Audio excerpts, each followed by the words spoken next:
We have the chairman of the NC. IIJ. So, it is my pleasure to welcome you to this one-day media training on harnessing artificial intelligence in journalism, proudly sponsored by Chevron Nigeria Limited in conjunction with NNPCL. We stand at a transformative moment in the history of journalism. Artificial intelligence, we all know, is no longer a distant concept, but a powerful tool reshaping how we gather, verify, and deliver news. AI enhances our ability to analyze vast data, detect misinformation, and engage audience more effectively.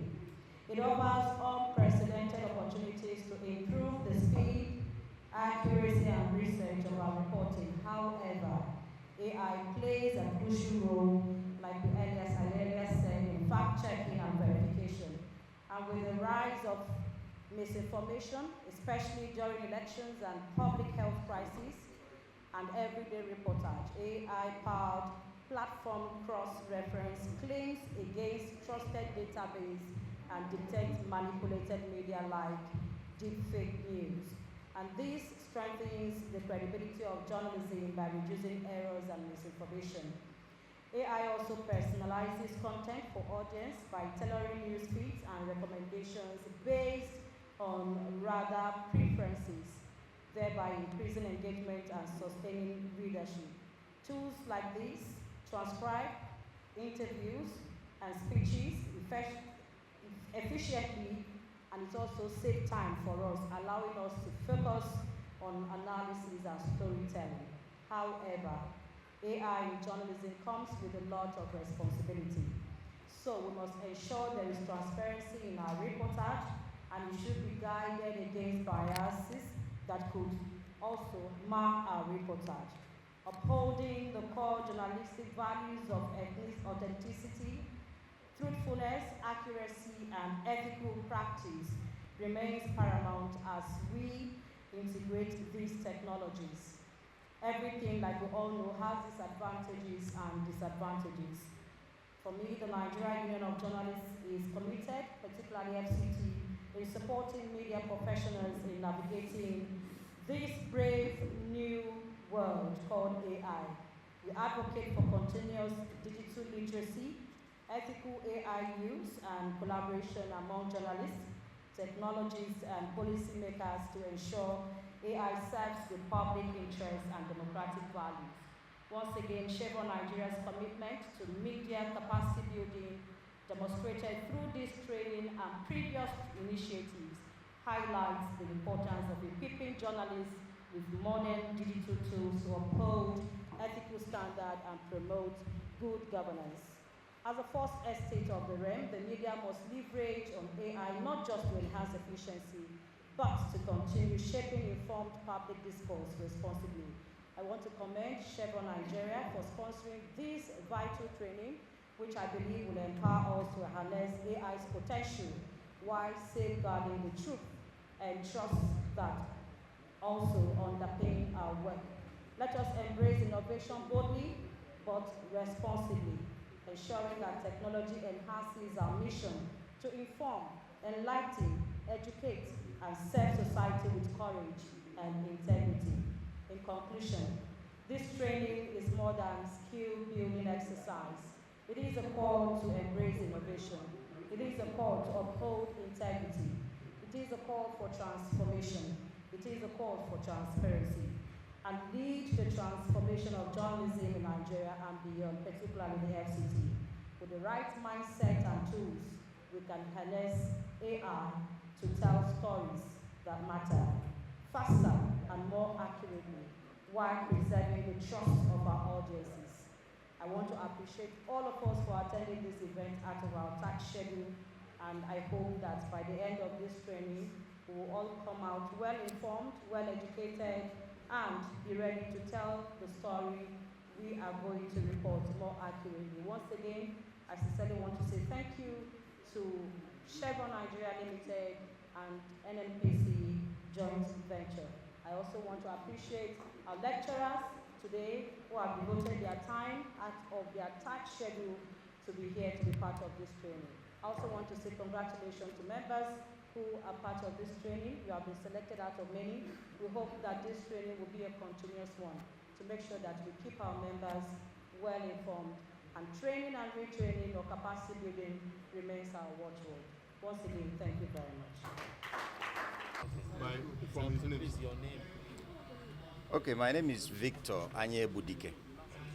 Yes, So sir. can you tell us why the partnership at this time on virtually key areas that concern journalism practice in Nigeria? Okay, journalism is a very strategic profession.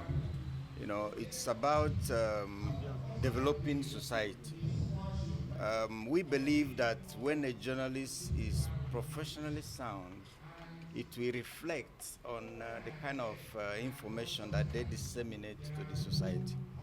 And then, so a journalist that is educated, or a group of people that are educated who are journalists, we help to educate the people of any particular country. And so that's why we are sponsoring this training.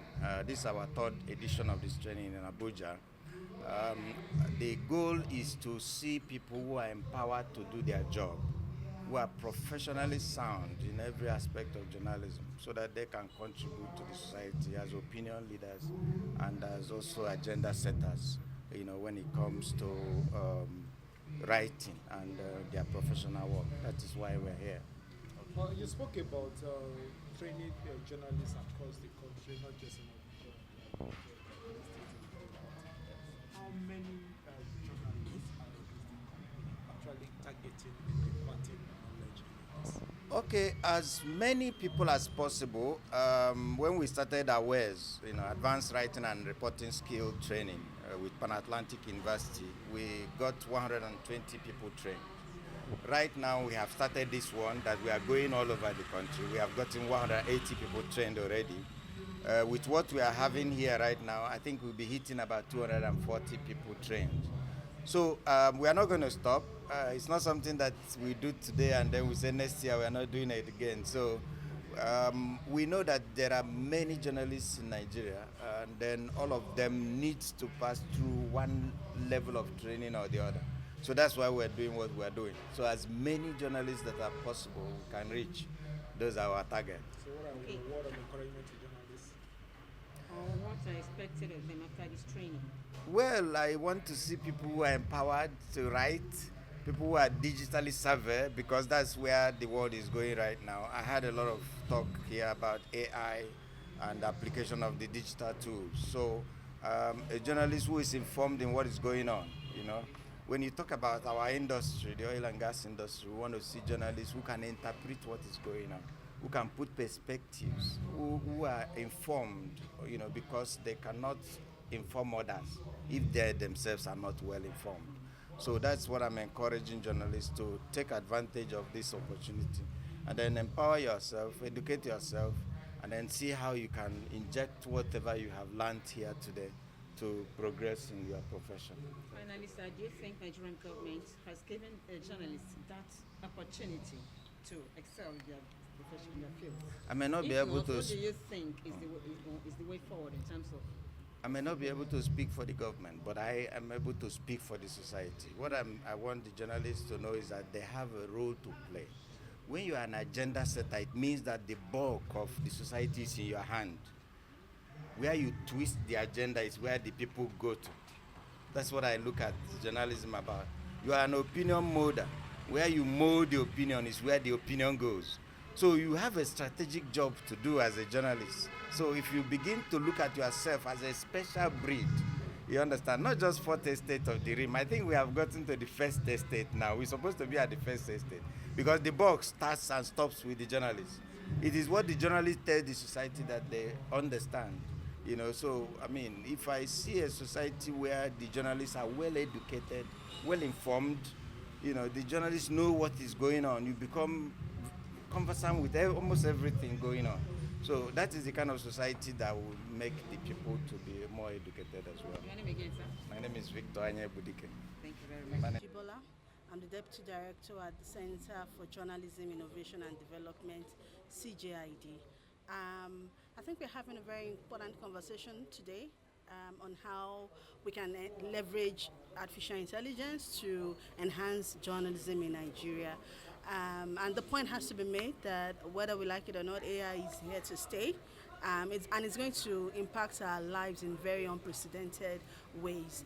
Already we see how AI is being used, even in newsrooms, to summarize reports, to transcribe, to restructure sentences and using it in enhancing more clarity and so many other functions, right? But while we continue make use of the benefits, leverage the benefits that AI offers us, maybe to even understand our audience better, improve our economic revenue, we must be mindful of the challenges that artificial intelligence pose to the integrity and credibility of journalism itself. We're unfortunately in a world where AI is also now being deployed, to threaten the information space. And if journalists do not wake up to their role in protecting information integrity and our information space, we're going to see how that will threaten and degenerate our democracy on the long run. So it's very important that journalists are armed with tools that they can use to tackle the dilemma of malinformation, misinformation, disinformation, all that we group together as information disorder. And beyond that is for the media to also not forget that it has a role to play in leading the conversation about policy and regulations around artificial intelligence. I think this is why the conversation today is very important. I like some of these challenges you think AI poses to our profession. I think deep fake is one that is very, very huge. Deep fakes and how AI can be used, to generate fake, false image, even false videos. So as we head to elections, we are going to see videos of politicians, that are fake, saying things that they did not say, doing things that they did not do. So if the media is not equipped with all the tools that we can use, to determine which content is fake and which content is real, we're going to have a problem. And that was why I was emphasizing the role that the media has to play in protecting the information space, also while leveraging artificial intelligence and all the benefits that it offers us. Please, you talked about writing jobs. Yes. What are those likely things that means for us to communities? What are the dangers if this is not done? Yeah, so apart from how AI can threaten our information space, we need to think about issues like surveillance, for example. The bottom line for all the body of data that is being used in developing AI is human information. So your watch, your phones, the things that we post online. And so there's a big question about how are these data being used? Who should be the custodian of data, for example? Surveillance, for instance, if you go on X today, you will see that social media platforms are already bankrolling. They are backtracking on safety concerns. So you have a situation where people use Grok, which is an AI tool on Twitter, to undress women, to expose their nude bodies. You have a situation where our children, whether you like it or not, are using phones, they are using tablets, they are using ChatGPT, they are using, So, in terms of how do we ensure that children are using it safely, the people who are building AI tools are doing it in ethical ways, that there are genuine concerns for people's safety, for people's data, for their privacy. The media has to be at the front line asking those questions. There is a question about accountability. So AI threatens to displace people of their jobs.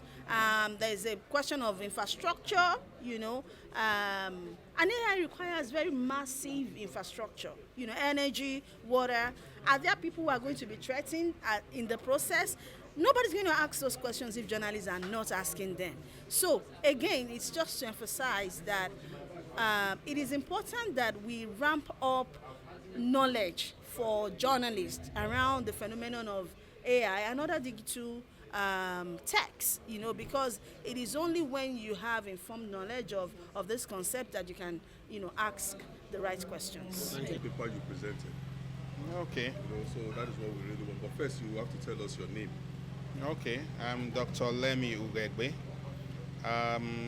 A paper had to do with digital safety.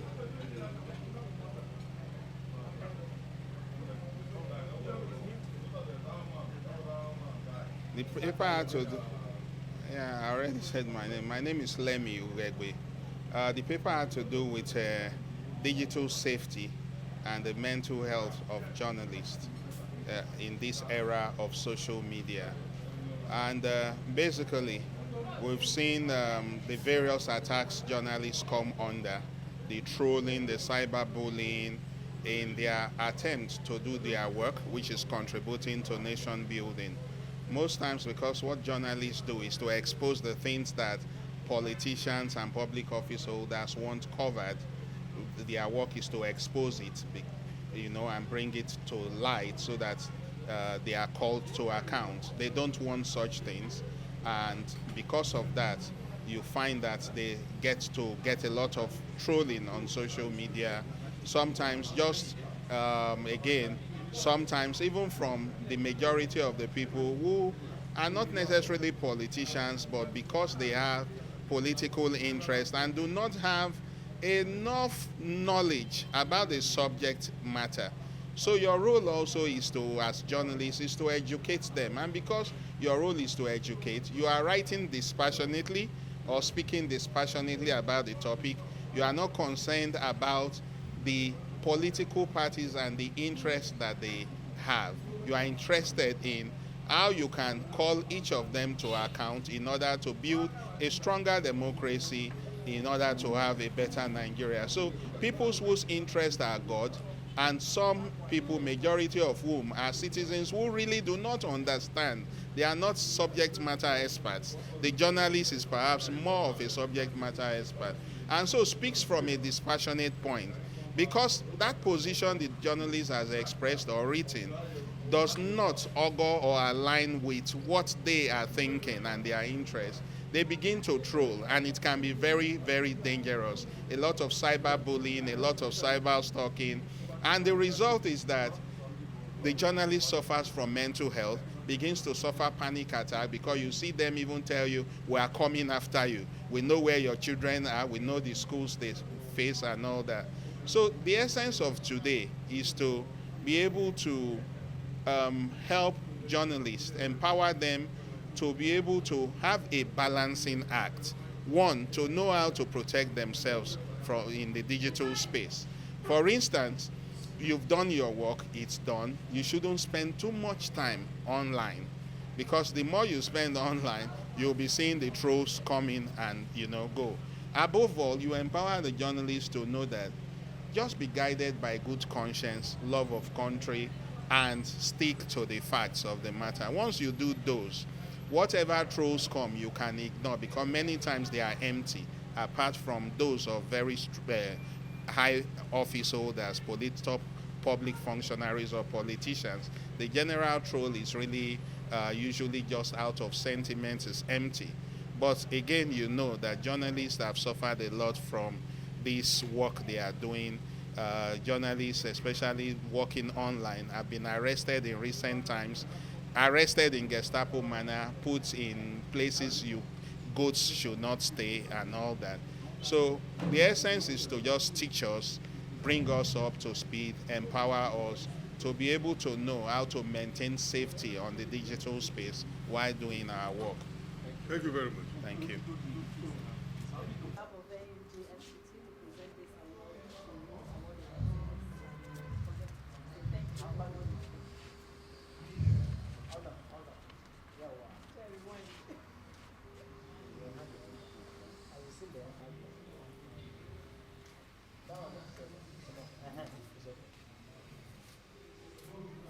Good job, good job, good job.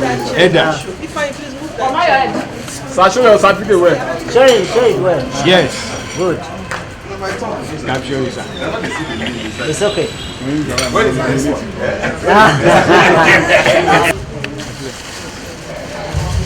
okay, sir.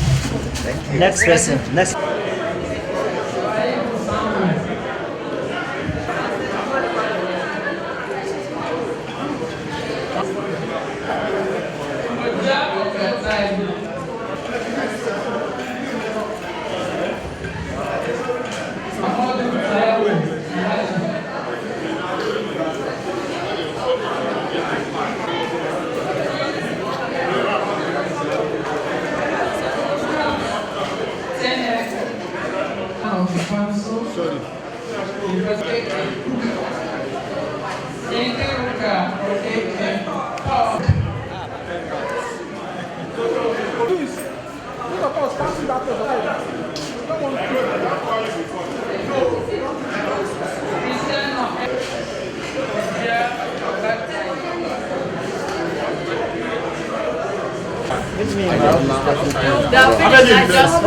Just three more.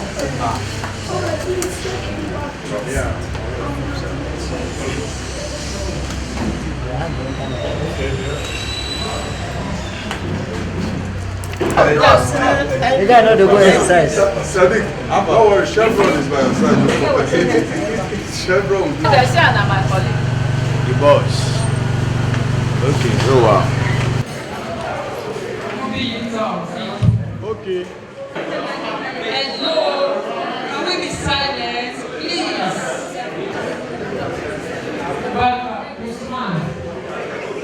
we will go front too. It's better for you to go front. Yeah. Blue Marco now.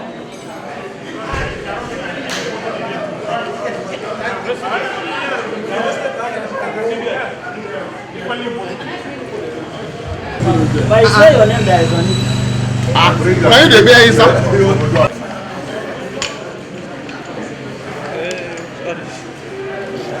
You're not even fine for camera. How about you go premium? Sunday Ayami Sugar Sets.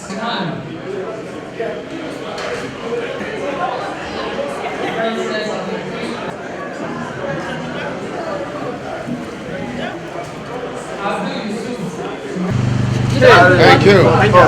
It's okay. I don't know what.